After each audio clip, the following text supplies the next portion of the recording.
Hello and welcome to Daily Politics on Trust TV. On this program we discuss issues around politics, policy and governance. I am Shafiu Suleiman. Now, as the administration of President Bola Tinubu was set to receive the scorecard of its 46 ministers saddled with the responsibility of implementing the 8 key priority areas of the Renewed Hope agenda, critics have been pondering on whether the APC ruling government has provided some hope to Nigerians or added to their hopelessness. While the government insists it has made headways in resetting the economy and been laying a foundation for a better Nigeria, some policy analysts have differed on the positive impact of its policies on ordinary Nigerians who are coping with the cost of living crisis, declining purchasing power due to hyperinflation, mounting taxes, and the phase of dwindling value of the naira. These socio-economic challenges have set a stage for conversation among citizens on whether or not the Tinubu government has kept faith with its promise to renew their hopes or deepen their hopelessness as it marks 1 year in office. It is against this backdrop we will be engaging with our former Executive Secretary of the NHRS and the author of a piece titled Tinubu's Reign of Deception, Destitution and Hopelessness, Professor Usman Yusuf, to review the administration 1 year after. Now, thank you for coming. Thank you for having me. Now, we'll also be having Dr. Tokwe Paswa, the Special Advisor to the President on Economic Matters, Office of the Vice President. But before the conversation, here are some tidbits. Our former President, Dr. Goodluck Jonathan, has asked Governor Simi Laya Fubara and his predecessor, Nyesom Wike, to work together for the good of the people of Rivers State. Jonathan called for the truce today during the plug-off of the 222.1 billion Naira Trans-Kalabari Road in Obio Akpo local government area. He described the political tension in Rivers State as worrisome. And the International Criminal Court is seeking arrest warrant for Hamas leader in Gaza, Yahya Sinwar, and Israeli Prime Minister Benjamin Netanyahu on charges of war crimes and crimes against humanity over the October 7 attacks on Israel and the subsequent war in Gaza, CNN reports. The court's chief prosecutor Karim Khan told CNN's Christian Amanpour in an exclusive interview on Monday. Khan said the ICC is also seeking warrants for Israel's Defense Minister Yoav Gallant, as well as 2 other top Hamas leaders, Mohammed Dayab Ibrahim al-Masri, the leader of the AI Al-Qassam brigades, who is better known as Mohammed Daif, and Ismail Haniyeh, Hamas political leader. The warrants against the Israeli politicians mark the first time the ICC has targeted the top leader of a close ally of the United States. The decision puts Netanyahu in the company of Russian President Vladimir Putin, for whom the ICC issued an arrest warrant over Moscow's war on Ukraine, and the Libyan strongman Muammar Gaddafi, who was facing an arrest warrant from the ICC for alleged crimes against humanity at the time of his capture and killing in October 2011. Now, we'll take a short break, and now we'll return. Our conversation commence. Stay with us. Thank you very much for staying with us. And now, as I said earlier, we have Professor Usman Yusuf, a former CEO of the NHRS. He's also a member of the Northern Elders Forum. He's also a professor of hematology, oncology, and bone marrow transplantation. Once again, thank you for joining us. Thank you, Shafiu, for having me. All right, before we go deep into the conversation, you've had 2 of our tidbits. One has to do with the protracted political crisis in Rivers State. Former President Goodluck Jonathan, is asking for truce.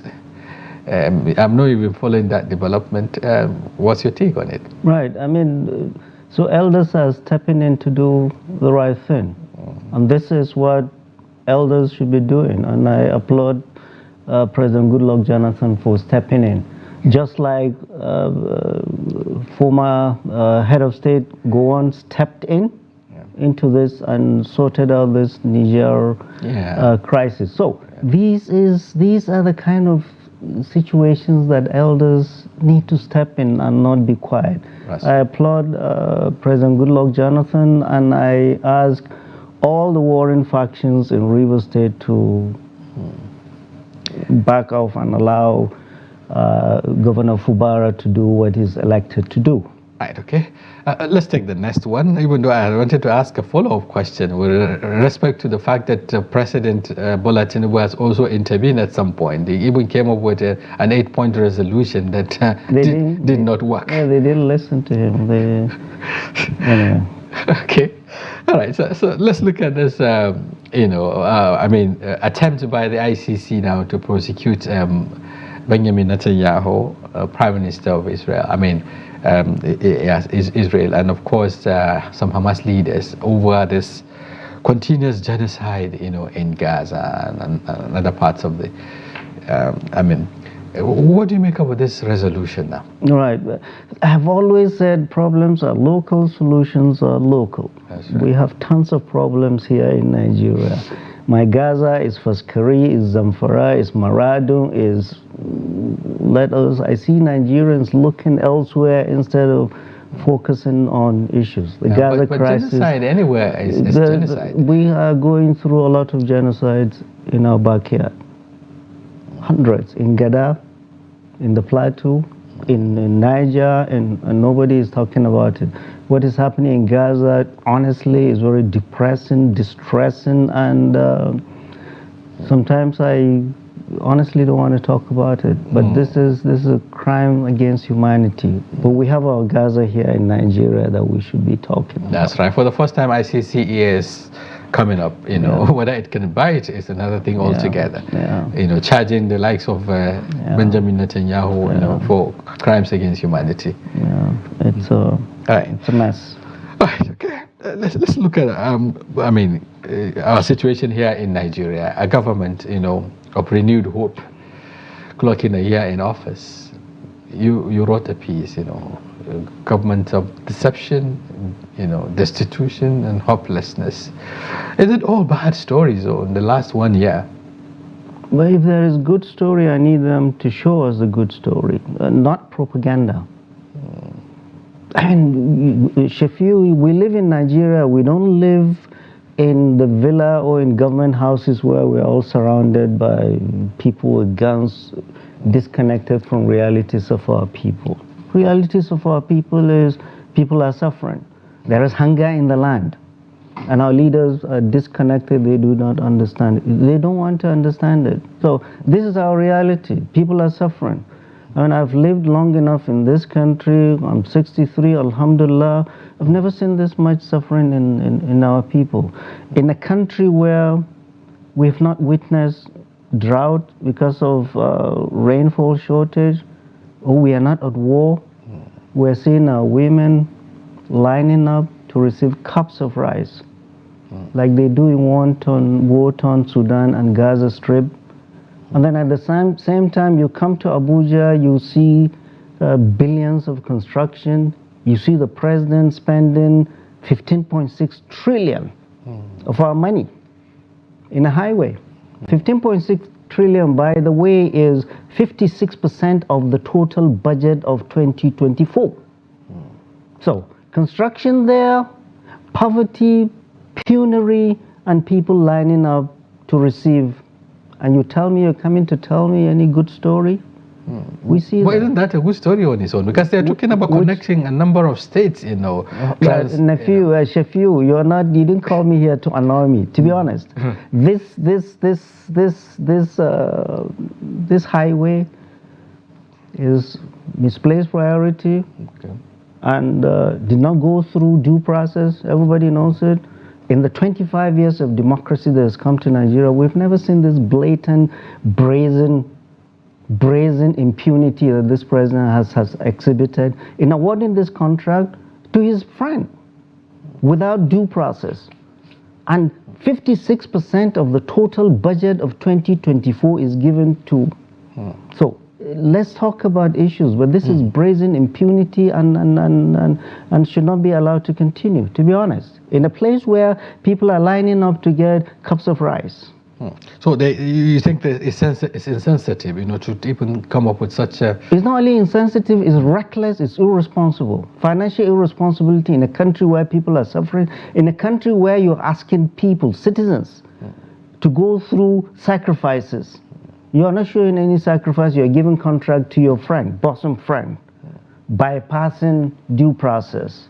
In a country that is this poor, Shafiu, I'm not in the best of mood. Our people are suffering. Our people are really, really suffering. Yeah, but what the government is saying is that, of course, Nigerians should expect, some discomfort when it comes up with tough decisions. Decisions like this are necessary. Removing subsidy, regularizing the exchange rate, and what have you, are necessary policies. And these are policies that push Nigerians to some of this, to the edge. Right, so they're asking us to suck it up. Persevere for some time. Persevere. Are they and their families persevering? If they want sacrifice, everybody must go through their sacrifices.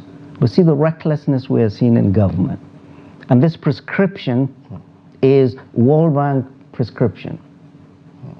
He got World Bank prescription to remove subsidy on the day he was sworn in, without his cabinet being advised by shadowy armchair advisors that know little or nothing about the lives of our people. I'm a doctor. I write a prescription. You don't write a prescription without examining the patient. He did not even look at the books. He didn't know what the country is about. He didn't know what the country is about. He did not consult widely. Elders, people, national security team, what are the national security implications, and does not have a fallback plan to take care of, to mitigate all the consequences. No, he just did it. Well, what I'm saying is that, talking about examining the situation, that they found a very difficult situation. Country is almost bankrupt. The subsidy has to go, otherwise the government cannot survive. Well, I have news for Nigerians. Subsidy is back in full. The question to ask is, they are paying for subsidy, and the federal government, I don't. You need to call them and ask them. Subsidy back to who now? Oh, now we need to ask 3 questions. Number 1, well, if you're bringing back the subsidy you removed on the 29th, flippantly, without consultation, well, why isn't the price of fuel back to where it was? Number 1. Number 2. Is this payment of subsidy because the excuse they gave the last time was, oh, it wasn't President Bola Ahmed Tinubu that removed subsidy. It was President Buhari because he did not make provision for it in the budget. Well, now the question Nigerians should be asking President Bola Ahmed Tinubu is that this subsidy he's paying, is it provided for in the 2024 budget? And number 3, who are the beneficiaries of these subsidies? Because they told us the subsidy only benefited a few. There were cabal, there were benefits. So who are the new cabal? 3 questions. Why isn't the pump price back? Was this captured in the 2024 budget? If it's not, it's illegal. Because no arm of government should spend a kobo that is not appropriated. Absolutely. And number 3, who are these cabals that are the new beneficiaries of this subsidy? So they think we've never been to school, or we're all stupid. But who do the checks? Who apply these checks? For instance, you were talking about the coastal project, which was also said not to be part of the appropriation because it hasn't been indicated by the government. And here we are with subsidy being paid, even though there is no official confirmation, if you like, or acceptance on the part of the government that is actually paying for subsidy. It's still within the realm of people's analysis. So it's all part of the deception. In my paper, I said deception, destitution, deception because they do a lot of things they think we're stupid. On the 8th of February, 2024, President Bola Ahmed Tinubu gave a directive that 42,000 metric tons of grains should be released and distributed to vulnerable Nigerians free of charge. That's right. It's now 3 or 4 months. No vulnerable Nigerian has received that. It was flagged off somewhere. Is it Sokoto? Flagging off. Look, flagging off is all part of the deception. You flag off, you bring food. So 4 months, people that are hungry would have waited for this month. We in the hospital, we've seen an exponential rise in children being admitted with diseases of severe malnutrition. Hunger is real in this land. They are here in Abuja, they don't care. And they are coming to tell us what propaganda next week, that they've done this or that. The reality, there's nothing I say that cannot be checked. Yeah. Go back home and see how our people are suffering. But is it about the central government? You know, when you say they are here in Abuja, what about those at the subnational levels? They've collected triple what they used to collect as FAC, you know, allocation and what have you. Then where is it? Right. Good. So in that paper I wrote, President Bola Ahmed Tinubu is a politician at his core. He's already preparing for 2027. And there are 5 constituencies he's romancing and cultivating. One of the constituencies is the National Assembly. He's given them so much money, nobody is raising a question. Nobody is raising any question. We elected them and sent them there to represent us and ask questions. They are not asking questions. Nobody's asking questions that you're spending money on subsidy that has not been appropriated. Nobody's asking questions that you're spending 56% of the budget on a coast, on a highway without it going through due process. They're all quiet. You remember the Ningi Gate where they all stood up, oh, I got 500 million, oh, I got 300. That's what he does. He throws money at them and they keep quiet. Number 2, the governors. Removal of this subsidy. Throwing money, some will say this is an allegation anyway. Well, has it been established? No, look, my friend, it's not an allegation. We've seen the budget, we've seen the allocation, we've seen the allocation where they're going to spend over 96 million for a borehole. This is not a joke. Number 1, the governors are awash with money. Removal of this subsidy has meant they get a lot more money allocated to them during FAC. That's why you never hear any of these governors objecting against removal of subsidy and the sufferings of their people. What do they do with the money? We have not seen any commensurate development back home. What they do with the money is, truckload of palliatives, food, distributing rice. 64 years after our independence, we're still lining up to be given cups of rice. For goodness sake, by no less a person, it's not the UN or the UNICEF that's coming. No, our leaders, that there is money. The third group, the Muslim clerics. Those that supported the Muslim clerics, they are the ones you hear still praising him. And the fourth, he thinks the security services will protect him against the anger of the people. And the fifth, which is very annoying, are these traditional Hausa singers that sing nonsense praising him and divert the attention of our youth, restive northern youth, from the sufferings they are in. This is politics. You cannot play politics with the lives of our people. Yeah, talking about the ulama, they've been talking about it, you know, asking God for seeking God's divine intervention, you know, through prayers and what have you. And we're talking about the youths, you know, being engaged by press singers and what have you. What's the nexus between this and perhaps the fact that youths in particular, I mean, not also paying attention to issues of governance? Look, the suffering will get to a point, that's why we are raising our voices. People are not able to feed. Workers, the few that work in this country, their salary cannot pay for their food, their rent, their transportation, their school fees, their basic necessities. The government has been fighting with labor. What is the minimum wage? 30,000. What is the price of a bag of rice? 50 kilos of rice. They recently offered 48,000, which was rejected by the labor. Yeah, 70,000. I mean, it's just a joke. I mean, and labor is not as strong as the labor we knew. Labor, workers of the world, workers of this country are suffering. Their salary is not a living wage. They cannot live on the wage they're in. That's the small percentage of Nigerians that are working. Those that are not working, they are left in penury. I know for a fact, you go to many of our villages, you bring out 1,000 naira, wallahi shafiu, nobody can give you change. That's how poor our people are. And we're here, our governors, the president and everybody else is spending billions and trillions, The schools are a mess. Go to all our primary schools in the north. Go to our hospitals in the north. People have stopped taking their medications, have stopped, because they cannot afford it. Well, the government would tell you that they've been also working hard to alleviate the sufferings, either in form of conditional transfers to the vulnerable people, or through consumer credit schemes, or through other means, like the student loans. You talked about the fact that, children cannot go to school because their parents and all of that. Are this also not... They're all part of the package of deception. Please, let's talk about something substantial.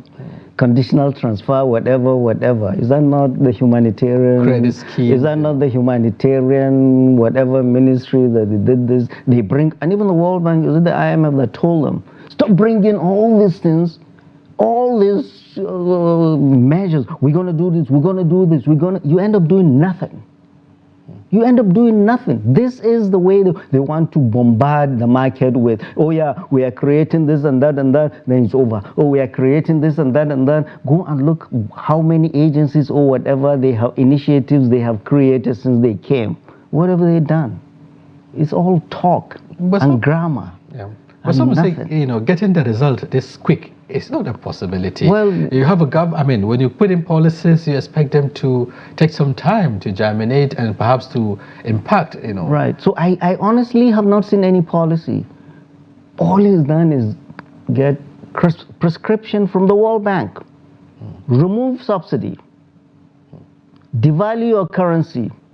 Increase electricity tariff. There's nothing original. He was told to do that.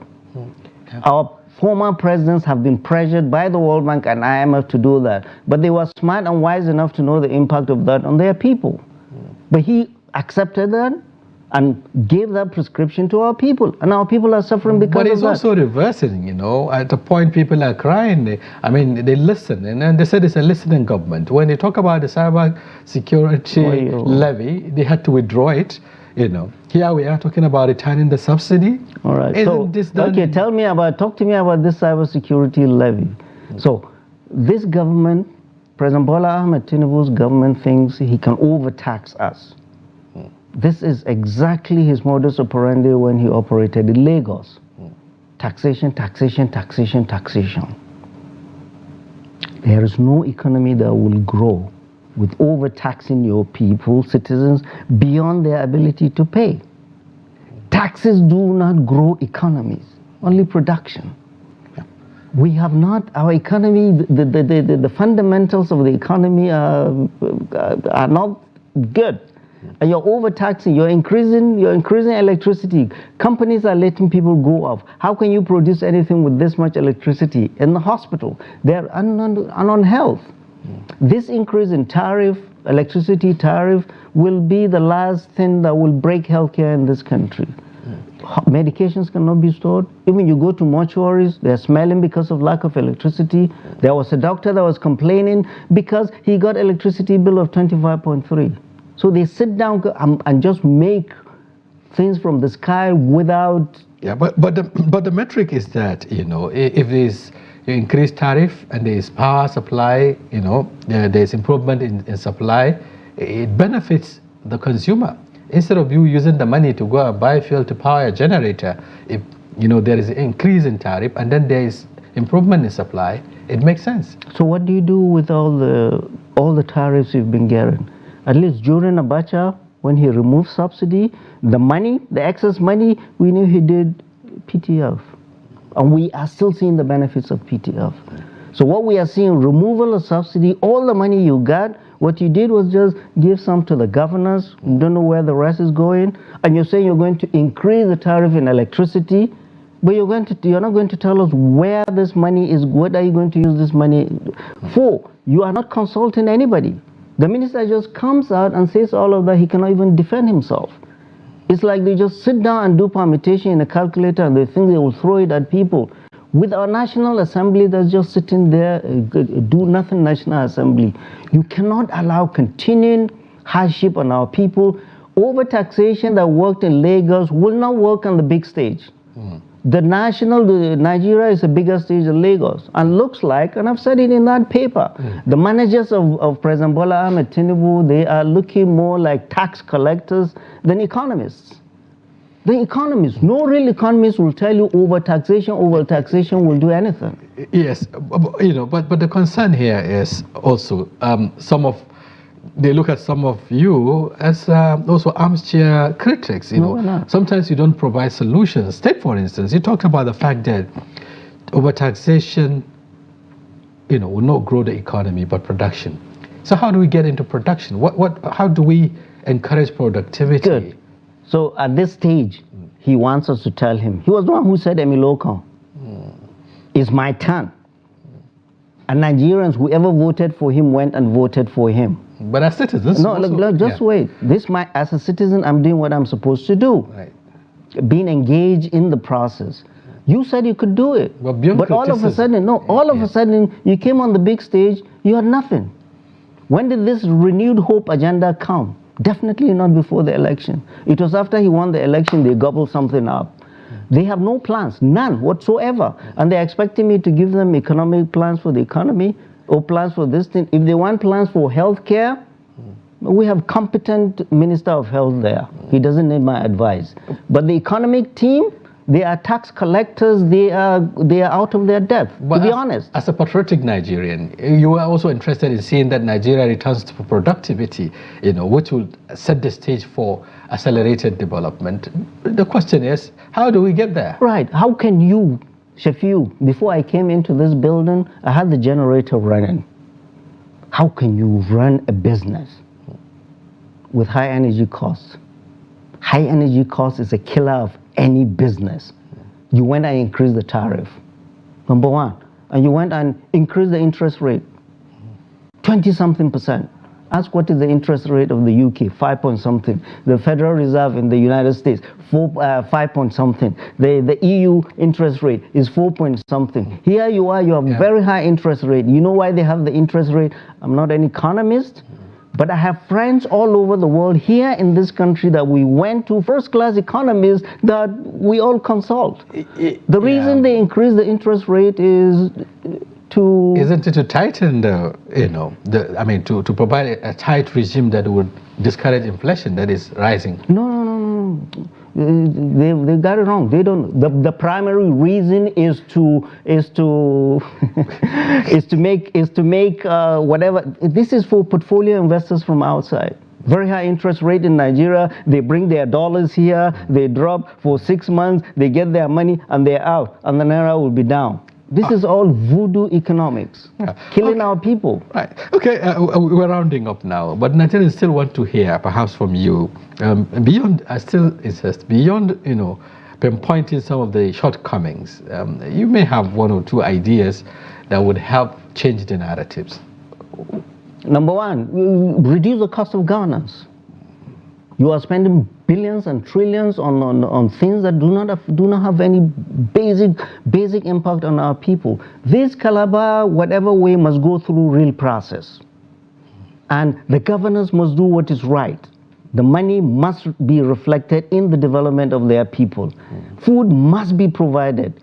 No nation will have peace. No military or police can quell the anger of hungry people. Our people are hungry. This pain is self-inflicted because on May 28th, people are not in this pain.